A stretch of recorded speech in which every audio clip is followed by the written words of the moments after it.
Sí, buen comentario. Nos dice Nachorios Nava, y peor que ya lo vivimos con los datos precargados en el aplicativo de la declaración anual. Nos dice Gaby Pacheco, si no se presentan las declaraciones de pagos provisionales, la opinión de cumplimiento sale en negativo. Sí, ya ven que ya en todos lados nos la piden, ¿no? Entonces, hay que tener cuidado con eso.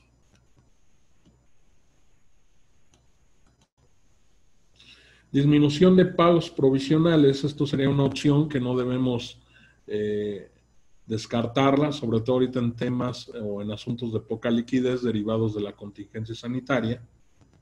Y bueno, ¿cuándo puedo optar yo por la disminución de pagos provisionales? Pues a partir del segundo semestre del ejercicio. Puedo solicitar autorización para disminuirlos, y esto va a ser cuando yo estime que el coeficiente de utilidad, en este caso que yo aplico para determinar pagos provisionales, en relación con el que se va a calcular por el ISR ya del ejercicio en la declaración anual, pues va a ser mucho menor, ¿no? En eso consiste esta opción. Entonces, Juan Carlos Caltempa, ¿cómo se deben presentar los pagos provisionales del primer ejercicio? No se presentan. Si bien tú vas a entrar a declaraciones y pagos, o ahora lo que es mi contabilidad, bueno, ahí más bien para opción de acumulación de ingresos, ¿no? Más bien tú sí todavía sería persona moral, declaraciones y pagos. Te va a aparecer activa la obligación, sin embargo, pues no debes seleccionarla porque no estás obligado en el ejercicio de inicio de actividades a presentar pago provisional. Ahí más bien la sugerencia sería monitorear tu opinión de cumplimiento, y en caso de que la autoridad te indique que está en sentido negativo, mandar la aclaración vía, en este caso mi portal, con el fundamento del artículo 14, ¿no? Para que te la corrijan. Pero siendo de otro modo, pues no hay forma y no está previsto presentar pagos provisionales en el ejercicio de inicio de operaciones. Dice, la PTU, nos pregunta Oscar, ¿la PTU pagada se debe disminuir desde mayo o hasta que se cobra el cheque? Como su nombre lo dice, es hasta que se pagó. Entonces, si hay cheques de trabajadores que no se ha considerado, no ha sido efectivamente pagada, no han ido ellos al banco como tal a cambiar o a cobrar su cheque, pues entendería que yo únicamente puedo considerar la octava parte de la que ya fue efectivamente pagada. ¿Sí? ¿Qué va a pasar? Que a lo mejor el trabajador que cobra en un mes posterior, pues dependiendo del mes, yo ya consideraré, pensemos que cobra en julio. Entonces a julio ya se debieron haber disminuido 3/8 partes. Bueno, si él cobra hasta julio, yo en el mes de julio, ahí es donde voy a disminuir efectivamente las 3/8 partes, aunque yo no las haya considerado en mayo y en junio. ¿Ok? Entonces Diego Serna, en caso de que la opinión salga negativa, se mete aclaración haciendo observación de que se trata del primer ejercicio. Es correcto, Diego, al amparo del propio artículo 14.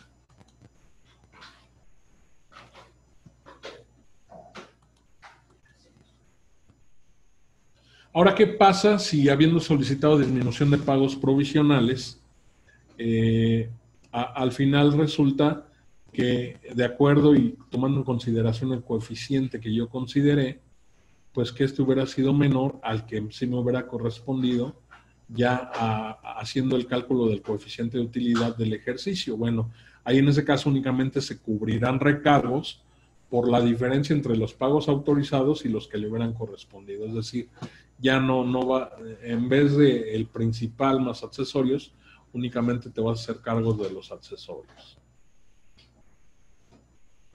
Dice Marta, si pago la PTU con cheque nominativo, se entiende que ya está pagada. ¿Es correcto? Y que ya recogió el cheque el trabajador. No, Marta. Acuérdate que el cheque, en el caso de pagos con cheque para efecto fiscal, se considera pagado hasta que el mismo ya fue cobrado, ¿no? Entonces, en este caso, no opera así, y si no, el trabajador no reclama su cheque, prescribe el derecho al pago de PTU en un año. ¿Ok?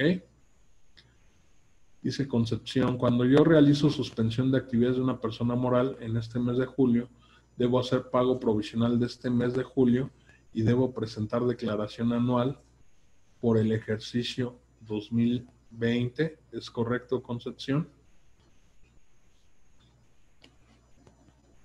Y sí, julio, supongamos que me dan la autorización para la suspensión de actividades en julio, pues no obstante que ya a partir de hoy estoy suspendido, pues se entiende que todavía el periodo julio yo lo debí declarar. ¿Ok? Bien.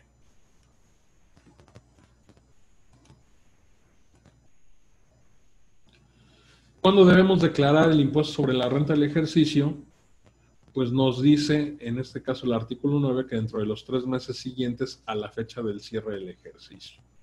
Misma situación aplica para régimen general aquellas personas morales que están en la opción de acumulación de ingresos o que son de flujo de efectivo. Ahora bien, me conviene anticipar la declaración del ISR del ejercicio o diferirla. Insisto, una receta de cocina va a depender del perfil de la persona moral que esté determinado su ISR. Puede ser que si tengo un coeficiente de utilidad menor me convenga presentarla con antelación. Si tengo pérdidas fiscales, sobre todo aquellas que están por expirar, es decir, recordemos que tenemos 10 años para aplicar pérdidas, pues a lo mejor me conviene anticipar el acreditamiento de ISR o saldos a favor, diferir, pues caso contrario, ¿no? Mi coeficiente de utilidad resulta mayor, tengo un ISR corporativo a cargo, pues me voy hasta las últimas, ¿no? Y mientras vamos juntando dinerito, y cuando no se cuente con información de operaciones con partes relacionadas residentes en el extranjero o para efectos de la DICIF.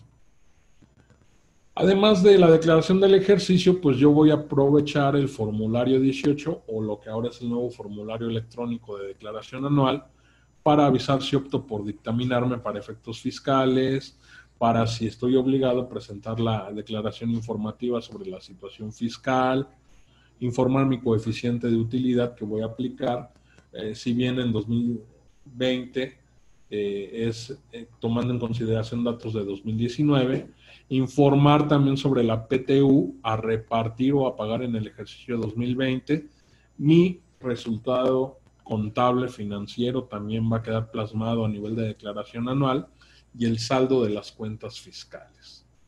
¿Ok?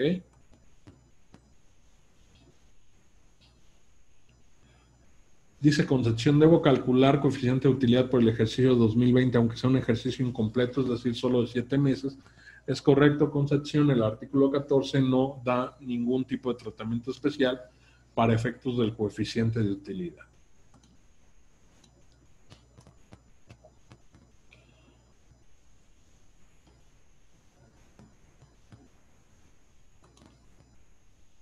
Gracias. Bien. Ahora bien, la declaración informativa de operaciones con partes relacionadas residentes en el extranjero se presenta conjuntamente con la declaración del ejercicio dentro del anexo 9 de la DIM, es decir, declaración informativa múltiple.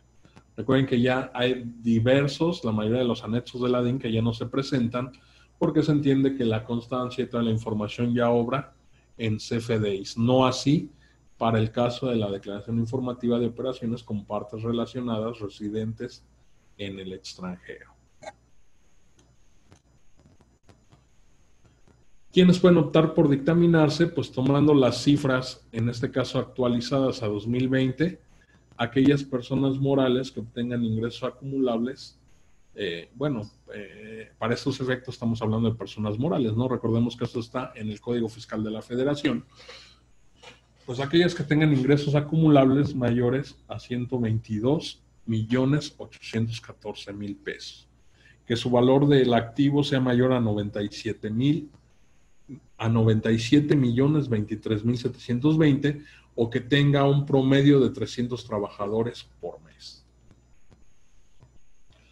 ¿Quiénes están obligados al DICIF? Personas morales con ingresos acumulables iguales o superiores, ya con la cantidad actualizada, a 815.009.360.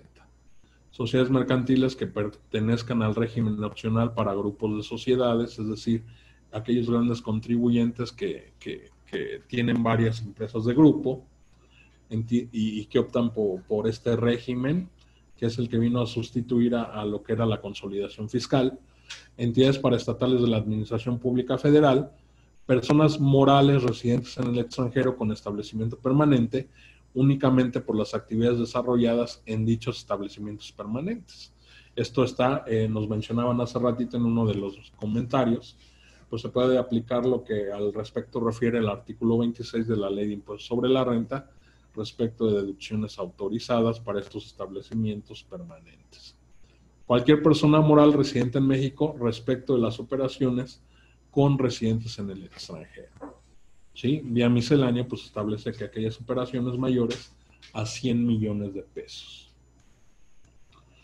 ¿Qué otras obligaciones fiscales tengo? Pues llevar contabilidad y expedir comprobantes fiscales, formular estado de posición financiera e inventario físico, presentar mis declaraciones periódicas mensuales y la declaración anual, llevar un control de inventario, ya el propio artículo 76 también de la obligación de personas morales lo contempla, y bueno, operar a precios de mercado, sobre todo con partes relacionadas.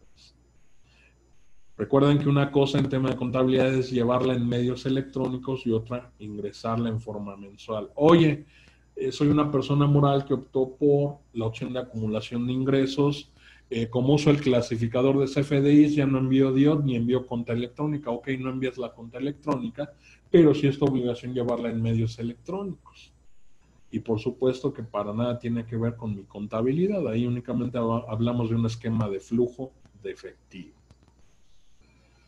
Vamos al último tema, que es cálculo de la PTU, CUCA y CUFIN. Nos vamos a extender unos 10-15 minutitos más por el asunto de los problemas con la conexión.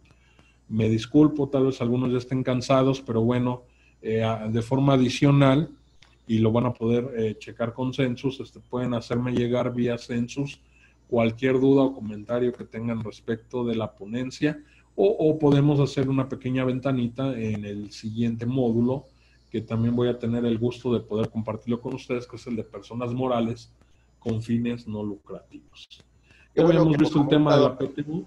Qué bueno que lo comenta, maestro. Recuerden que siempre pueden enviar el mensaje en el caso después de la ponencia para que se lo mandemos directamente al expositor y bien, pues él en sus tiempos también lo pueda resolver. ¿Alguna pregunta? Por ahí yo tengo 3 que me llegaron el día de hoy. Lo prometo el día de mañana darles respuesta, dado que pues el jueves es un poco movido para nosotros, ¿no?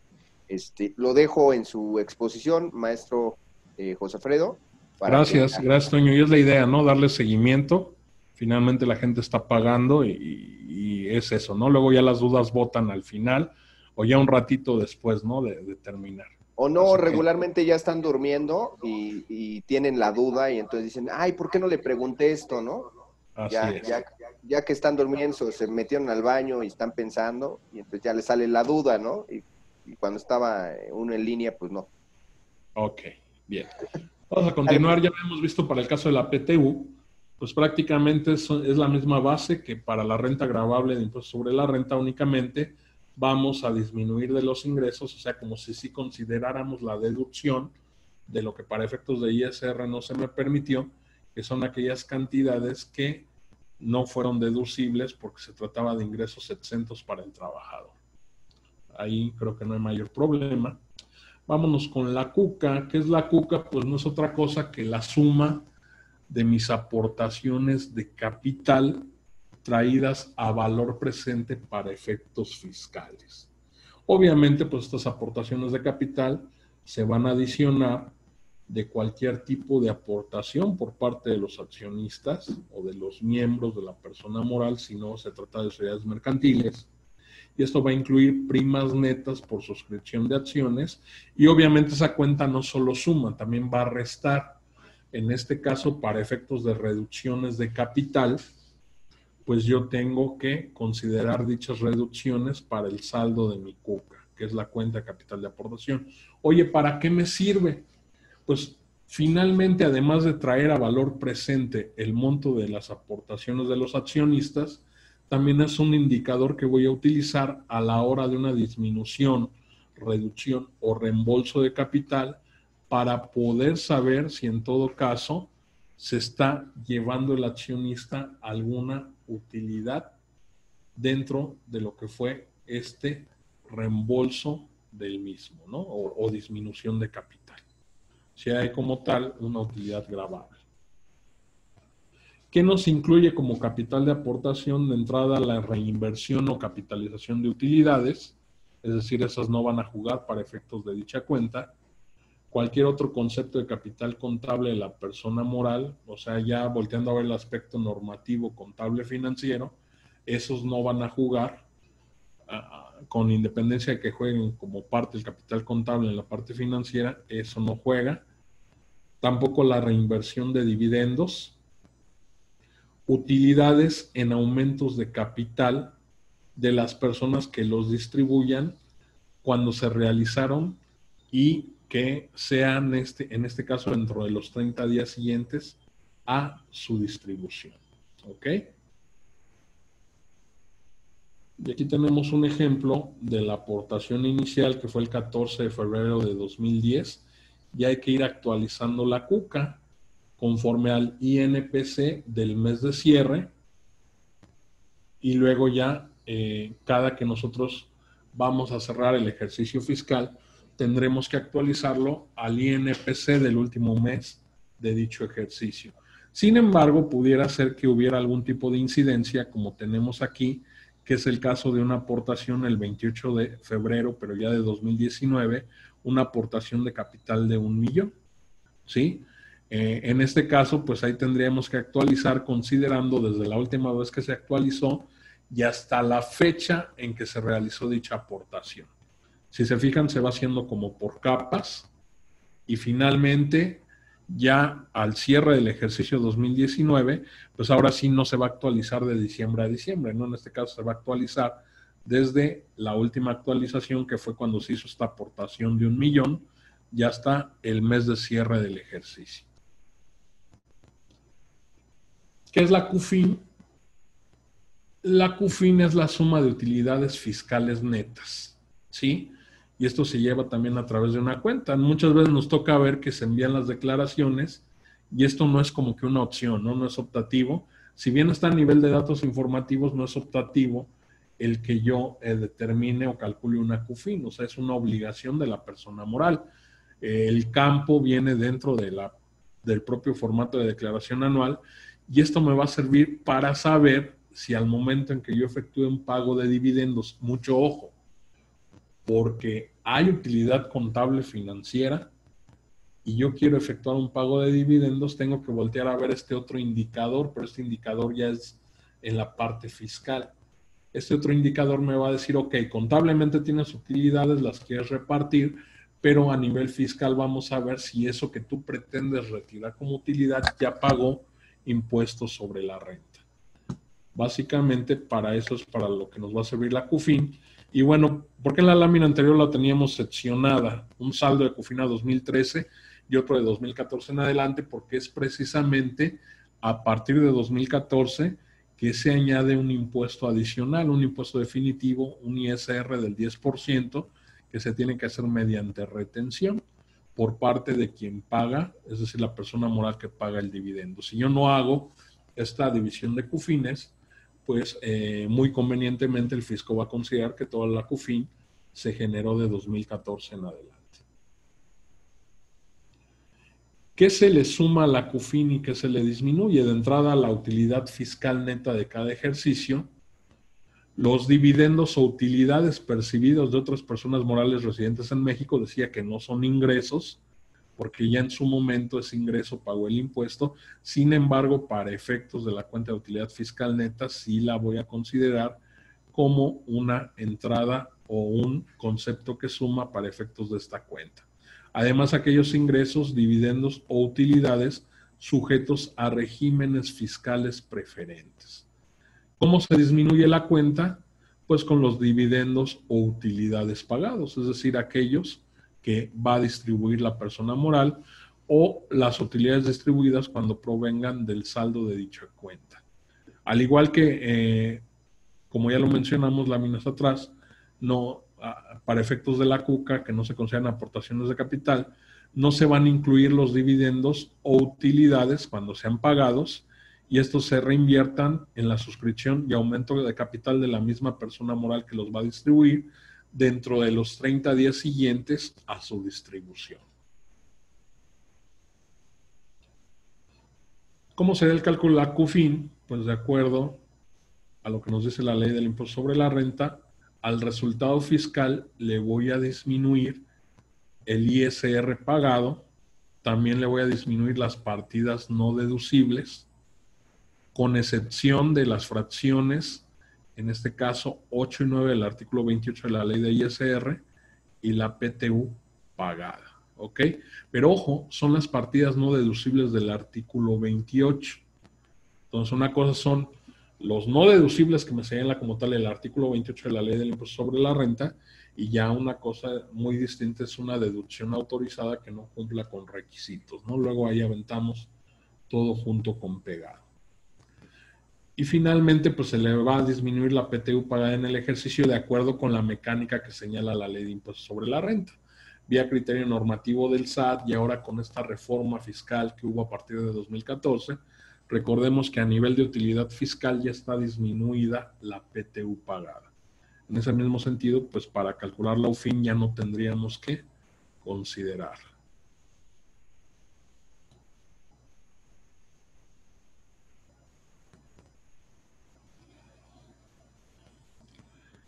Si se disminuyen pérdidas fiscales a la utilidad, ¿juegan para la UFIN? No, en este caso no jugarían, Nacho Nava. Nos dice David Eduardo, cuando dice al resultado fiscal se entiende que también se aplican las pérdidas fiscales. Sí, efectivamente, David, ya al hablar del resultado fiscal ya se debieron haber aplicado. César nos dice, el ISR pagado es el impuesto causado. Efectivamente, César. No el que nos quedó a cargo disminuido de los pagos provisionales, sino como tal el ISR del ejercicio. ¿Ok? Y aquí tenemos un ejemplo, tomando como base, ya cuando revisen con calma las láminas, pues van a ver que todo parte del mismo ejemplo o caso práctico de la conciliación contable fiscal que veíamos al inicio. Tengo mi resultado fiscal, le disminuyo el ISR del ejercicio, habíamos visto que era 198,758, y bueno, los no deducibles, en este caso, pues se identificaron en un monto de 134,650,16. Ya con eso determino mi UFIN. Cuando se convierte en CUFIN, cuando esa UFIN se la adiciono a la suma de las demás utilidades fiscales netas que se han venido registrando a lo largo de la vida de la persona moral. ¿Cómo se actualiza? Pues lo mismo, a partir de la última ocasión en que se actualizó, que en este caso fue al cierre del ejercicio, o cuando ocurra alguna incidencia. ¿Cuál es la incidencia? Pues cuando haya una adición a la cuenta o cuando haya una disminución, ¿no? Por ejemplo, un pago de dividendos, en ese momento se hace un corte y se tendrá que actualizar a dicha fecha conforme al índice inflacionario que corresponde. Aquí, al final, vemos que no traía saldo en la CUFIN, ya con motivo de la incorporación de la UFIN 2019, nos queda un saldo final actualizado de 329,000 pesos. Si en este momento yo, de acuerdo a su tenencia o proporción de participación accionaria, le quisiera repartir dividendos al socio mayoritario, bueno, se tendrían que decretar dividendos para todos, ¿no? Y cumpliendo las formalidades que señala la propia Ley General de Sociedades Mercantiles. Pues si yo quisiera hacer un reparto de 250,000, pues entendería que en este caso dichos dividendos ya pagaron impuestos, ¿sí? ¿Por qué? Pues simplemente porque mi saldo de la CUFIN son 329 y yo estoy considerando repartir 250,000. Oye, tengo utilidades contables, ya cumplí con todas las formalidades que me señala la Ley General de Sociedades Mercantiles, pero no tengo saldo en la CUFIN. Por X o por Y, un tema de UFIN negativa, un tema de que las partidas no deducibles excedieron por mucho, ¿ok? ¿Qué pasaría? Pues ahí vamos a tener que piramidar con base en lo que señala el propio artículo 10, los artículos 9 y 10 de la Ley del Impuesto sobre la Renta, para conocer el impuesto que se va a tener que pagar por lo que fiscalmente se consideraría un anticipo de dividendos. En ese sentido, pues vamos a ver que el monto del dividendo más el ISR corporativo serían 357,150. Entonces, realmente el ISR que pagó la sociedad por esos 250,000 fueron 107,145, y eso es lo que tendría que pagar la persona moral al momento que paga los dividendos, porque no tenía como tal saldo en la cuenta de CUFIN. ¿Ok? Ahora bien, este ejercicio de piramidar también sirve cuando una persona física opta por acumular la parte del ISR corporativo que le correspondió a su dividendo. Pensemos que sí tenía saldo en la CUFIN, ya vimos que sí alcanzaba a cubrir los 250,000, pero la persona física, el accionista, a la hora de acumular en su declaración anual, quiere optar por acreditar el ISR que pagó la empresa con motivo de sus dividendos. ¿Qué me dice el artículo 140 de la Ley de Impuestos sobre la Renta? Que es posible en la medida que tú consideres como ingreso acumulable también el ISR que pagó la persona moral o la sociedad que distribuyó los dividendos. Fíjense, tengo un escenario A y un escenario B con persona física. Haciendo, en este caso, la mecánica de considerar ingreso el ISR pagado por la sociedad, pues si bien pareciera que me va a incrementar la base para ISR, a la hora de que yo puedo acreditar el ISR corporativo que pagó la empresa que distribuyó el dividendo, pues me va a resultar un saldo a favor de 44,943. Esto ya como persona física accionista, ¿no? De la retención de ISR definitivo, si hablamos de una utilidad posterior a 2014, ese 10% que se me retiene, pues yo ya no tengo para dónde hacer. ¿Ok?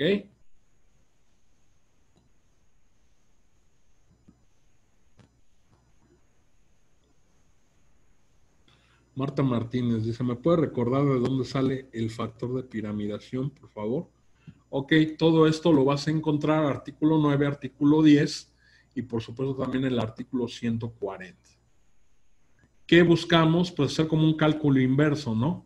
Si nosotros a los 357,150 le aplicamos la tasa del 30%, que se supone que es lo que pagó la persona moral de impuesto, si hubo saldo en la CUFIN, ya lo pagó. Si no hubo saldo en la CUFIN, pues lo tuvo que haber desembolsado al momento del pago de dividendos, pero lo que es una realidad es que ya sea al momento de pagar dividendos o al momento de disminuir la cuenta de CUFIN, eso es lo que se considera que pagó la empresa por dicho dividendo, 107,145. Aquí va a corresponder según el dividendo que se pague, ¿no? Para estos efectos fueron 250,000. Ahí viene la mecánica, tanto artículo 10 como artículo 140 de la Ley de Impuestos sobre la Renta, para efectos del factor de piramidación. ¿Sale?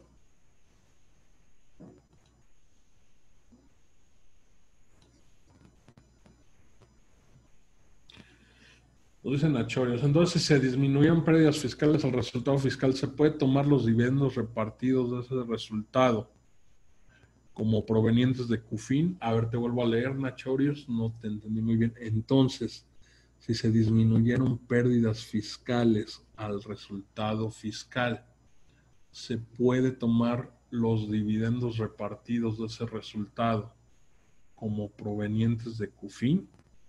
No, estimado Nachorios, o sea, finalmente si nosotros no tenemos, en este caso, un resultado fiscal, pues no podemos hacer ni siquiera el procedimiento para determinar la UFIN y posteriormente integrarla a la CUFIN. Hay una figura que se llama CUFIN negativa, pero mucho ojo. En este caso, la CUFIN negativa únicamente es aplicable cuando ya habiendo tenido como tal un resultado fiscal, en este caso, mis no deducibles y el ISR que yo pagué, pues fueron mayores al resultado fiscal. Entonces ahí se detona una UFIN negativa. Pero en tanto no ocurra así, si no tengo resultado fiscal, acuérdense que para comer caldo de gallina, pues el caldo debe tener gallina. ¿Sale? Bien. Pues muchas gracias, qué bueno que sigan preguntando, ya nos pasamos un poquito. Con eso terminamos y no sin antes agradecerles. ¿Qué pasa con sociedades civiles? Ya habíamos visto el momento de acumulación de ingresos y veíamos que para el caso de sociedades civiles que presten servicios personales independientes de una en este caso de un grupo de profesionistas, llámese médicos, contadores, abogados, pues ellos tienen la bondad, fíjense, no hay nada de simetría fiscal. Por un lado, ellos van a poder acumular su ingreso hasta que efectivamente lo cobren. Y por otro, sí tienen la opción de deducir a lo devengado, siempre y cuando no se trate de personas físicas o de otros terceros que ya saben que está condicionado, en este caso, la acumulación del ingreso a la obtención del mismo, ¿no? Recuerden que al final del ejercicio se le debe pagar la totalidad a personas físicas o a personas morales que acumulen sus ingresos conforme a flujo. Pero otro tipo de deducciones que no tengan esa característica no necesitan ser efectivamente pagadas.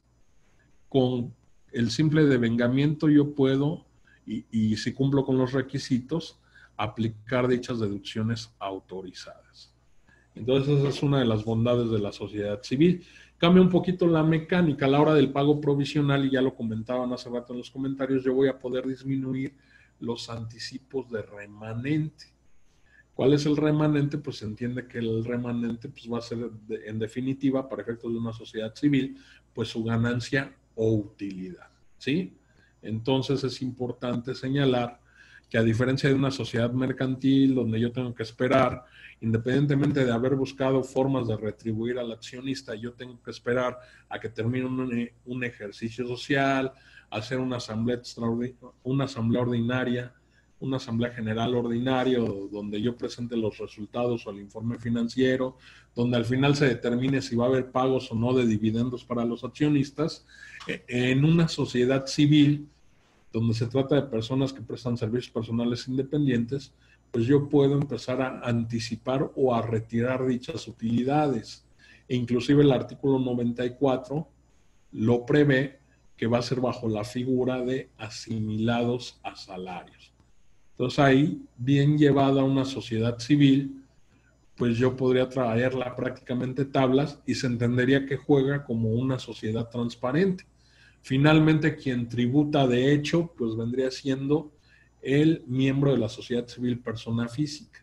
Si bien yo le retengo como asalariado, aunque ojo, no es un asalariado, pues en este caso él ya lo que está haciendo es tributar de manera directa y únicamente debe cumplir con la obligación de la presentación de su declaración anual. Entonces es importante tenerlo presente.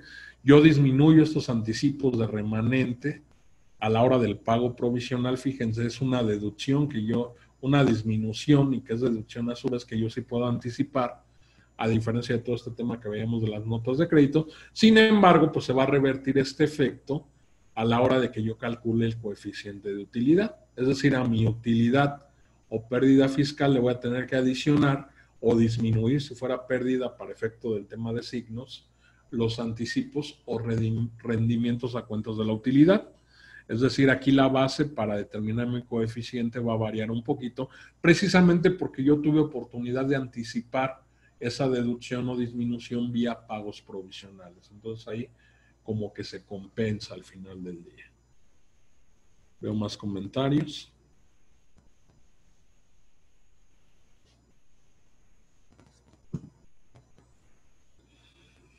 Dice, una pregunta fuera de lo que estamos viendo. El día 30 de junio debimos haber realizado una actualización al RFC con los socios accionistas vigentes de la empresa NetSando, documento debidamente protocolizado. Mi pregunta es, y lo consulté ante el SAT, tengo un cliente que es un grupo de usuarios de comunidad de riesgo de una AC, en el cual los miembros son agricultores. ¿Usted sabe si ellos hay que generarle un aumento de obligaciones agregando socios o accionistas? Esto nos generaría que sus obligaciones se modificaran, presentando declaraciones mensuales cuando no tenían obligaciones, y también sucede con las cajas populares, en la cual muchos somos socios y que también tengo entendido que generan actualizaciones para poder cumplir con lo que el SAT solicitaba, y que también, por ejemplo, este RIC, que se les da el alta de dividendos, pues ya no podría tributar en este régimen. Ok, así rápido. Para este caso que comentas del aviso de estructura accionaria ante el SAT, yo les decía que hay que recordar que para efectos fiscales, pues se entiende por socio o accionista a algo más amplio de lo que contempla la Ley General de Sociedades Mercantiles. También por acciones, pues una situación muy distinta a lo que contempla la Ley General de Sociedades Mercantiles. Entonces, en ese sentido, sí estamos obligados. Si hay que actualizar obligaciones a estos miembros, que si bien no son socios o accionistas, no hay ningún tema de presentar declaraciones en tanto no perciban algún tipo de ganancia que se entendería como pago de dividendos. Entonces, pues no les generaría el tener que estar presentando de manera periódica algún tipo de declaración.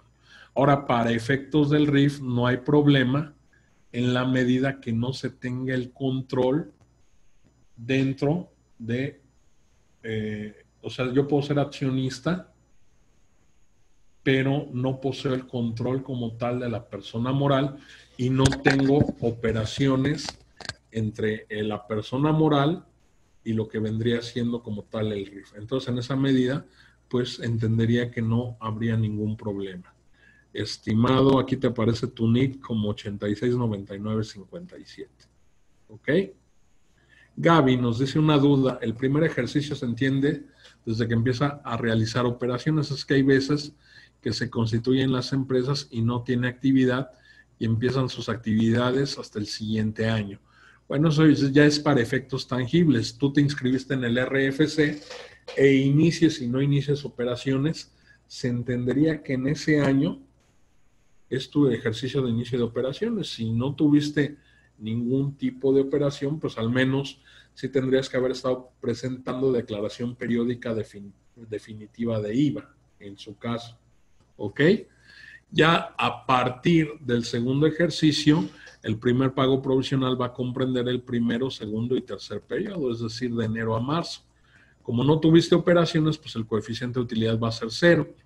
Entonces tu primer pago provisional que va a abarcar ese trimestre, pues va a ser en 0. Si ya de ahí en adelante, marzo hacia adelante, ya si bien va a ser en ceros, pues vas a estar obligada a presentar tus declaraciones, aunque sea con coeficiente en ceros, ¿no? Para efecto de impuesto sobre la renta.